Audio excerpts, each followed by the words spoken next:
My name is Elena, I'm 29, and I learned the hard way what it feels like to be mocked by your own sister while she's literally swiping your credit card. Not behind my back, not by accident, right in front of me, smiling like she was doing me a favor. One minute she was tossing imported snacks onto the counter, calling me too sensitive about money, and the next she was reminding me that nobody needs you or your pathetic generosity. She said that while using my card, standing in a store she never could have afforded without me. But what she didn't know, what she never bothered to ask, was that almost everything she relied on came from me. And the next morning, when she woke up ready to spend more of my money, she finally learned what happens when the quiet sister stops being quiet. Before we go any further, make sure you subscribe to the channel and tell me where you're watching from. It happened on a Tuesday, the most ordinary kind of miserable weekday, the kind where nothing dramatic is supposed to happen. I was working from home, half draped over my desk, trying to convince a stubborn spreadsheet to behave when my phone buzzed. At first, I ignored it, work mode, headphones on, brain fried. Then it buzzed again, and again. I finally glanced down and saw the alert. $184.57 at Freshmart Boutique Foods. My stomach tightened. I hadn't bought anything today, I hadn't even left the apartment. There was only one other person who had access to that card, and her timing was always suspiciously perfect. 2 seconds later, a text came through. Hope you don't mind, groceries are insane these days, red heart. My sister, Mia, the same sister who once told me, nobody needs your handouts, Lena. You just think being responsible makes you important. She said that while wearing shoes I paid for. I should have been used to it by now. She'd already used my card 5 times this month alone, random purchases, impulse buys, things she claimed were temporary or emergencies, even though half of them were scented candles or overpriced skincare she saw in a TikTok haul. But today, something about it felt different. Maybe it was the fact that she didn't even pretend to be apologetic. Maybe it was the memory of her laughing last week with her friends about how Elena will pay for anything if you word it nicely. Or maybe it was the way she strutted through life like she was the one doing me a favor by letting me solve her problems. Whatever it was, something snapped quietly inside me. I checked the store's security cam through my bank app. Yes, I set that up months ago, and no, she didn't know. There she was, standing at the register, sunglasses on top of her head, hair perfect, waving my card around like a magic trick. She even turned to the woman behind her and joked, "My sister worries too much about money. She forgets some of us actually have a life." The cashier laughed politely. Mia basked in it like it was applause. I wasn't angry yet, just tired. A deep, bone-dragging exhaustion that felt heavier than any bill she'd ever handed me. She walked out of the store confidently, bags in hand, oblivious to the fact that she had just insulted the one person keeping her entire lifestyle from collapsing. Because Mia had no idea that the apartment she lived in, the car she drove, and even the bank account she bragged about, all of it could disappear with one decision. My decision. And for the first time in years, I felt myself actually considering it. Growing up, I was the background sister, the reliable one, the quiet one, the girl who blended into the edges of every family photo while Mia stood front and center like she was auditioning for a spotlight that didn't even exist. She was only a year younger than me, but somehow she always felt louder, brighter, more noticeable. If she baked half a box of brownie mix, everyone acted like she'd cured world hunger.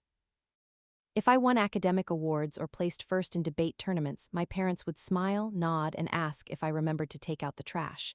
It wasn't jealousy. It was simply the pattern of our childhood. Mia performed, I prepared. Mia sparkled, I steadied. Mia lived loudly, and I kept the household from collapsing. As we got older, nothing really changed. Mia drifted from dream to dream like each one came with a new costume. 1 month she wanted to be a singer. The next, a makeup artist. Then an influencer, then a lifestyle coach, then whatever trend happened to go viral. She lived inside those temporary identities like she was trying on personalities in a fitting room. Meanwhile, I went to school, worked part-time, studied late, saved every penny, built a routine. My life wasn't glamorous, but it made sense. Hers looked glamorous, but it was fragile, held together by discounts, charm, and whatever she could convince someone else to pay for. But being the dependable sister came with a hidden responsibility. I was the one the family relied on whenever things fell apart. And things always fell. Apart around Mia.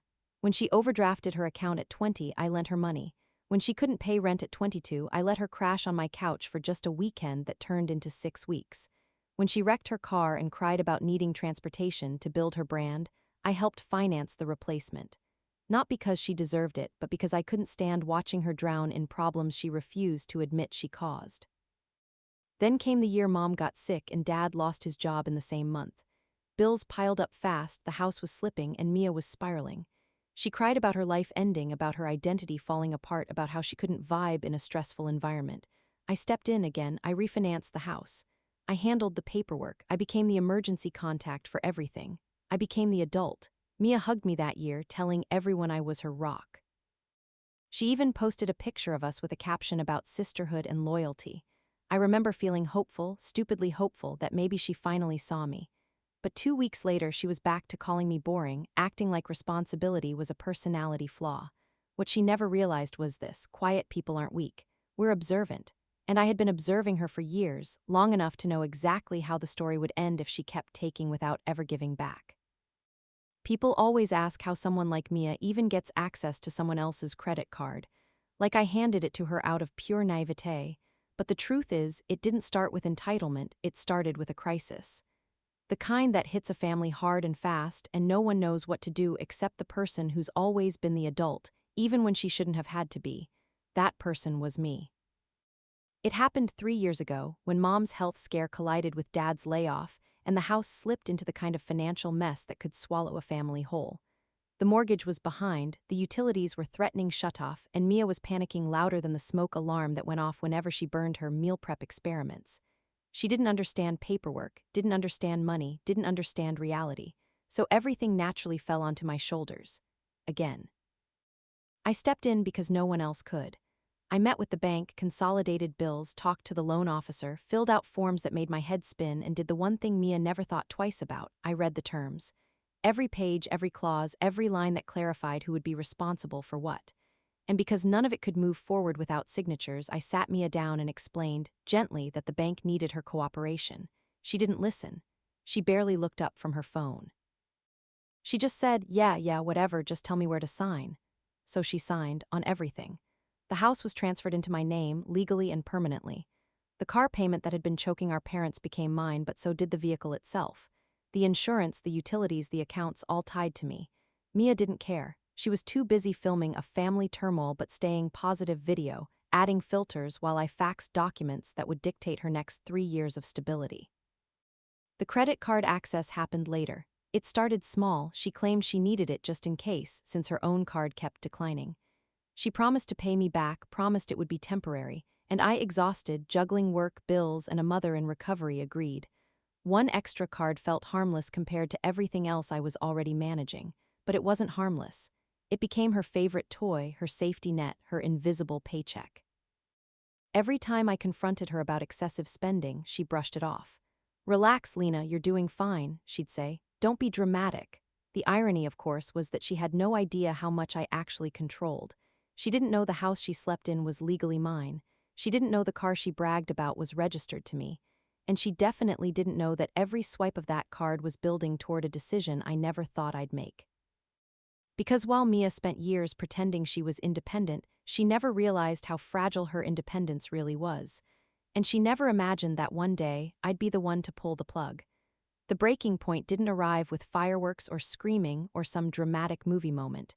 It showed up quietly, like most of the things that finally change your life.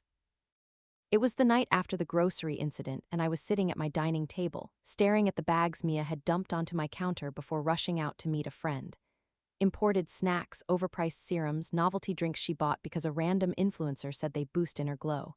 All charged to me, again, but it wasn't the money, not really. It was her voice echoing in my head. "Nobody needs your generosity, Lena. You just think responsibility makes you special." She said that. With my card in her hand. She said that after living in my space, driving my car, breathing through a life that I kept afloat while she took credit for having it all together. And for the first time, instead of explaining it away or forcing myself to swallow it, I felt something shift inside me. A quiet, steady click like a lock sliding into place. I walked to my desk, opened the bottom drawer, and pulled out the old file folder I hadn't touched since the year everything fell apart. It was labeled in neat handwriting, "House Legal." The edges were worn, the papers slightly curled, and as soon as I opened it, I felt like I was looking at a blueprint of the last 3 years of my life. The title deed with my name on it, the financial agreement, the updated car registration. The joint documents Mia signed without reading. all the things she depended on without ever realizing she didn't own a single piece of it. I flipped through each page slowly, letting reality settle. Not just for her, but for me, because somewhere along the line I had stopped seeing the leverage I held. I had forgotten that being kind didn't mean being used, that being responsible didn't mean being disposable, and that being quiet didn't mean being powerless. I wasn't doing any of this to punish her. I was doing it because I was suffocating under the weight of her choices, and she didn't even see it. My phone buzzed again, another notification. Mia had used my streaming account to watch some reality show, then posted a story about a stress-free night. The irony burned. She was relaxing, I was unraveling, and I realized that was the problem. I placed the folder on the table, took a deep breath, and made a decision I should have made years ago. Tomorrow morning, I would start the process. Not out of revenge, but out of necessity, out of sanity, out of the desperate need to stop living as someone's backup plan. Mia had no idea what was coming. She didn't know the house she posed in for photos wasn't hers. She didn't know the car keys in her bag represented a vehicle she had zero legal claim to. She didn't know how quickly a life built on entitlement can fall apart, but she was about to find out. The next morning didn't feel dramatic. It felt strangely calm, quiet in the way the air feels right before a storm. I woke up earlier than usual, brewed my coffee, and sat at the table with the folder open in front of me. It didn't feel like revenge, it felt like cleaning. Clearing out the wreckage of years spent cushioning someone who never once considered the cost of landing on me. I started with the simplest thing, the card. I logged into my account, clicked Manage Users, and removed her access with a single tap. That was it. No fireworks, no guilt pang, no second thoughts. Just a quiet click and the financial leash she'd wrapped around me fell away. It took exactly 4 hours for her world to wobble. At 11:13 a.m., my phone buzzed, card declined, Beauty Glow Salon. I pictured her standing there in her usual morning glam routine, pretending she was the kind of person who budgeted for hair treatments instead of the kind who relied on someone else's credit limit. 30 seconds later, she called. I watched the screen light up with her name. I didn't answer. A minute after that, another alert popped up. Attempted transaction, Golden Brew Coffee House. Declined again, then a text. Lena, what's wrong with the card? It's not working anywhere. I didn't respond, not because I wanted to torture her, but because I needed her to feel the gap between her choices and the life she thought she built alone. By 11:26, she was calling nonstop, 8 calls in a row. I put my phone on silent and continued working, feeling strangely lighter. At 12:04, she buzzed my apartment. Hard, through the doorbell camera, I saw her, sunglasses crooked, hair frizzing at the edges, waving her hands like she was trying to flag down a rescue helicopter. She breathed into the mic. Lena, open the door, something's wrong with my accounts. I opened it slowly. She barged inside like a storm in heels. Why is everything frozen? My card, my Amazon, my subscription boxes, I even tried logging into Netflix and it said something about revoked access. That one was an accident, I muttered. Lena, this isn't funny. I have appointments, I have groceries scheduled, I have a life, why would you disable everything? I handed her a sealed envelope. Her name was printed neatly on the front. What's this? Legal notices, revocation forms, it explains everything. She blinked, confused. Revo what? Lena, what are you talking about? You signed the documents 3 years ago, I said calmly. Power of attorney, property transfer, account permissions, everything you've been using is under my name. Her face paled. So what, you're cutting me off? I didn't answer. The silence did it for me. She stared at me like the floor had tilted under her feet. You're seriously doing this over a car? RD, over groceries. No, I said quietly, over years. Her mouth opened, then closed. For once, she didn't have a comeback. She just grabbed her bag and left, no yelling, no slamming, no dramatic exit, just silence trailing behind her like a shadow she couldn't outrun. And somehow that silence felt heavier than any argument we'd ever had. Mia didn't disappear after storming out of my apartment. Of course she didn't. People like her don't evaporate quietly. They reappear where they think they still shine. And for Mia, that place was always online. So while I spent that afternoon catching up on work emails, she spent it curating her unbothered queen persona on Instagram. I didn't go looking for her posts, I never did, but the universe has a special talent for handing you the exact thing you're trying to avoid. A mutual friend tagged her in a story and curiosity tugged at me. I tapped. There she was, flipping her hair in the mirror, doing a get ready with me video, smiling like she hadn't just had a financial meltdown in my living room. Caption, self-care day, no stress, just vibes. She demuted the chaos of her morning like it was a bad filter she could swipe away. But even through the screen, something was off. Her smile didn't quite reach her eyes. Her movements were stiff, like she was holding her breath. And the comments. They were kinder than she deserved but sharper than she could handle. "Girl, you okay? You look tired. Didn't your card decline at Golden Brew today? I saw you arguing at the salon lobby. Is it true your sister pays for everything?" That last one probably hit her hardest. Mia's entire image revolved around being self-made, independent, and hustle-minded. The reality was that her hustle usually involved my wallet. She posted again an hour later, her in the car, sunglasses on, pretending she was cruising to brunch. Except the engine wasn't running, the seatbelt wasn't clicked, and the background didn't move an inch. She was parked, probably trying to imitate a lifestyle she no longer had access to. The comments grew harsher. "Why isn't the car on? Is this a fake drive? Didn't your sister freeze your accounts?" Not very self-made, just saying. Normally Mia would clap back or delete comments like wildfire, but this time she didn't. Instead, she ignored the questions, filmed herself sipping iced coffee and posted a cringeworthy caption, "A queen never falls." She adjusts her crown and rises, except the crown was slipping, and everyone could see it. Later that evening, she went live. It started casual, her in her kitchen, stirring noodles she clearly burned, pretending to be airy and unbothered. But the mask cracked fast. Someone asked about the card situation. She froze, smiled tightly, and said, "It's fine, my sister is just being dramatic, nothing I can't handle." But her voice trembled, just barely, and viewers noticed. When she ended the livestream abruptly, I closed my phone and set it aside. Not out of satisfaction, not out of pettiness, just out of fatigue. Watching her cling to a version of herself that never existed was exhausting. What she didn't know, what she couldn't have known, was that the biggest crack in her carefully crafted life hadn't even hit yet, and I was about to strike it. The funny thing about consequences is that they don't arrive loudly. They creep in quiet, steady, inevitable. And that's exactly how Mia's unraveling began. Her online persona cracked in front of a few hundred viewers, sure, but that wasn't the moment everything collapsed. The real breaking point came the next morning, triggered by the thing she valued more than anything she claimed to manifest: her mobility, her image, her freedom, or in simpler terms, the car she loved to film in. The one she posed with like it was a trophy.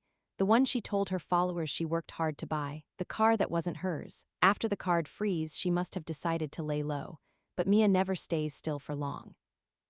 By 10 a.m., she was dressed, sunglasses on, hair styled, ready to drive to a brand brunch. I knew because she posted a boomerang of her outfit with the caption, "Busy girls don't break." Then came the real-time fallout. She went live again, something she should have avoided because the universe has impeccable comedic timing. Camera propped on the dashboard, she chatted with her followers while starting the car, except the car didn't start. She laughed it off, turned the key again. Nothing. She jiggled it. Tried again, still nothing. This stupid cold weather," she said, forcing a smile. "It does this sometimes." Lies, the weather was mild and the car had never done that. Her friend Amelia, sitting in the passenger seat, leaned into frame. "Girl, did you miss a payment or something?" Mia's smile cracked. "No, please, I'm not broke." The comments exploded instantly. "Isn't that your sister's car? I thought you said you paid for it. Did she freeze that too? Self-made." Who? Then her phone buzzed. She read the screen, still live, still being watched by a few hundred people. Her face drained of color. "What is it?" Amelia whispered. Mia swallowed hard. It's an email, something about revoked access and legal holding." I knew exactly which email she was reading. My lawyer had sent it the moment I approved the immobilization request. Not a tow, not a dramatic repossession, just a quiet shutdown. The wheels of her perfectly curated lifestyle stopped turning. Literally, and then she saw it. A bright yellow notice on the windshield, taped neatly, "Unauthorized use of property, operated under ownership of L. Hartwell Holdings. My LLC." She snatched it off, crumpled it, tried to hide it, but the damage was done. Her livestream went silent except for the comment section tearing her apart. The girl who'd spent years performing luxury independence now couldn't even turn on the car she swore she bought herself. She ended the live without a word. That afternoon, I received a single text from her. "You humiliated me." I stared at it for a long moment, then set my phone down because the truth was simple. I hadn't humiliated her. I had simply stopped protecting the lie she built her life on.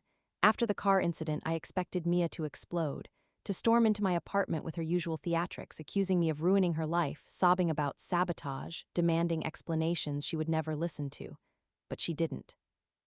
Instead, she went quiet, and silence from Mia was never peace. It was a warning. The first message didn't come from her at all, it came from our mother. "Lena, can you please call your sister? She says you took her car and cut off her accounts. She's very upset." I stared at the message for a full minute. It wasn't surprise I felt. It was the familiar weight of being the family's designated fixer. Years of being the person everyone called when Mia spun herself into chaos. Years of being told to be patient, she's still growing. Years of expectations stacked on my shoulders while Mia danced through life without ever carrying anything heavier than a shopping bag. I didn't respond. 10 minutes later, another text from Mom. She's family, this seems extreme. There it was, the guilt knife. Sharp, effortless, perfectly aimed. I put my phone face down. The second wave came directly from Mia hours later. You made your point, you can stop now. No apology, no accountability. Just irritation that her consequences were inconvenient. Then another message, you didn't have to embarrass me publicly, that was disgusting. Publicly, she'd embarrassed herself, I had simply stepped out of the way, I still didn't reply. The next evening, someone buzzed my apartment. I checked the camera. It wasn't a storming Mia, it was something worse. A deflated one, shoulders slumped, mascara smudged. A version of her I had never seen without an audience. When I opened the door, she didn't barge in, she just stood there, eyes glassy. I saw the listing, she said quietly. You're really kicking me out. My apartment, the one she'd lived in rent-free, the one she decorated like it was her personal set, the one she used to film content about her solo queen living era. Legally, I said gently, you were never on the lease. She blinked fast. I don't have anywhere to go. You have friends, I said. She let out a bitter little laugh. They stopped replying the minute the car died. I almost said then they weren't friends, but I didn't need to, she already knew. She stepped closer. I'll get a job, I'll pay rent, real rent, I promise. You've said that before, this time I mean it. So do I said softly. Silence stretched between us, long, painful, final. Then she played the card she always saved for last. You know Dad wanted you to take care of me. It was the lowest blow she could deliver, the one that always worked. The one that cracked my resolve no matter how many times I tried to resist, but this time something inside me didn't move. He wanted me to look out for you, I said, not carry you. Her face crumpled, not dramatically, not theatrically, just quietly. She stepped back. You're really done with me, I nodded once. I am. She turned, walked down the hallway, and didn't look back. For the first time, I didn't follow her. I didn't fix it. I didn't chase her chaos. I just closed the door and let the silence settle, heavy, necessary, and long overdue. Mia didn't text me again after that night. No dramatic essay-length messages, no voice notes dripping with guilt, not even a final emoji-laced plea. Just silence, thick and unfamiliar. But silence from someone like Mia doesn't mean peace. It means something is shifting, breaking apart, settling into a new shape you can only see once the dust clears. On the last day of the grace period I'd given her, I drove to the apartment, my apartment, to confirm she'd moved out. Not to spy, not to gloat, but because I needed to know. I needed to close the loop. When I pulled up, the porch light was off and the windows were bare, the way they had been before she turned the place into her personal stage. A couple of worn Amazon boxes sat by the mailbox like abandoned props. Taped to the inside of the front door was a note written in her quick, looping handwriting, keys and mailbox. No apology, no explanation, no thank you, just an initial, like she suddenly understood she wasn't entitled to anything more. I unlocked the door and the air inside felt hollow, not sad, not angry, just emptied out. The perfume she used to drown herself in still lingered faintly, clashing with that lemon-scented cleaner she always used to pretend she kept things neat. Room by room, I walked through the remnants of the life she pretended she earned. The living room was technically clean, but something about it felt wrong. Like a photo with the main subject cut out. A fake plant lay tipped in the corner, its plastic roots exposed. On the wall, a crooked vision board hung by a single thumbtack. Glitter letters spelled goals that were already peeling off. Financial freedom by 30, boss life, high vibes only. I almost laughed. Almost. In the kitchen, she'd taken the air fryer she loved and left behind an expired carton of oat milk and a lone coffee pod. Somehow that felt symbolic, taking the thing that made her feel important and leaving behind the things that needed responsibility. The bathroom was surprisingly spotless. Except for one drawer, inside was a cracked foundation palette, the same one she convinced me to buy her during her support my beauty brand phase. She told me it was the shade of power. Now it looked like the shade of regret. I didn't cry, I didn't get angry, I just felt tired, not from the physical mess but from the years of cleaning up emotional ones. Later that afternoon, my lawyer called. Just confirming, he said, cheerful as ever. She vacated, lease terminated. New tenants move in next week. Good, I said. Any issues? He chuckled. She tried to submit some handwritten claim about tenant rights by default. Total nonsense. Probably learned it from TV. Of course she did. When I hung up, I looked around the empty apartment one last time. It didn't feel like victory. It felt like closure, quiet, overdue, and strangely gentle. For the first time in years, the silence didn't feel like something I had to fix. It felt like something I finally earned. I didn't expect to hear from Mia again, and for a while I didn't. Not a text, not a call, not even a passive-aggressive quote posted to her story. Her online presence dried up almost overnight. No mornings in a ring-lit bathroom. No boss babe energy captions. No brunch selfies or outfit hauls, just blank silence where her curated life used to be. A week later, I saw a blurry Instagram story from someone I didn't recognize. It wasn't even posted by Mia, it just tagged her at the bottom. She was sitting on someone's couch wearing an oversized hoodie that didn't belong to her, staring down at her phone with no makeup, no filters, no performance. The music in the background was some sad, moody song about starting over, and for the first time in years, she didn't look put together. She didn't look untouchable. She just looked human. I didn't screenshot it. I didn't judge it. I just closed the app. The next morning, a small package arrived in the mail. No return address. Inside was an old photo, me and Mia and Dad standing in front of our childhood home. I had braces, she had glitter shoes. Dad was wearing the ugly mustache he refused to shave. Taped to the back of the photo was a note. I was awful. You didn't deserve any of it. You were the only one who ever showed up. I get that now. No signature, but she didn't need one. I held the picture for a long time. Not because the apology fixed anything, it didn't. Not because it made me emotional, though it did, but because it was the first time she'd ever acknowledged the truth. And acknowledgement, even without reconciliation, can be a kind of closure. People assume the story ends with forgiveness, or a reunion, or a dramatic hug in the rain. But life isn't a movie, and healing doesn't always look like holding hands. Sometimes healing is distance. Sometimes healing is walking away before you lose any more of yourself. And sometimes healing is understanding that letting someone face their own consequences isn't cruelty, it's mercy you've been withholding for too long. A month after she moved out, the new tenants settled in. A quiet couple, polite, grateful, responsible. They texted me once about a flickering light bulb and again just to thank me for keeping the washer in good condition. They never filmed in the hallway. They never threw parties at midnight. They paid rent on time without pretending it made them special. It felt peaceful. My mom still calls sometimes. She tiptoes around the subject of Mia, asking if we've spoken. I tell her no, she dosin'. Push anymore. Maybe she finally understands. Maybe we both do. And Mia, I don't know where she ended up. I don't know if she's rebuilding or running, but I hope quietly, sincerely that she's learning. Not for me, for herself. As for me, I'm finally free. Free of carrying her chaos. Free of being the family's safety net. Free of the guilt that kept me tied to someone who never noticed the knots. If you've listened this far, thank you. And before you go, make sure you subscribe to the channel and tell me where you're watching from. It helps more than you know.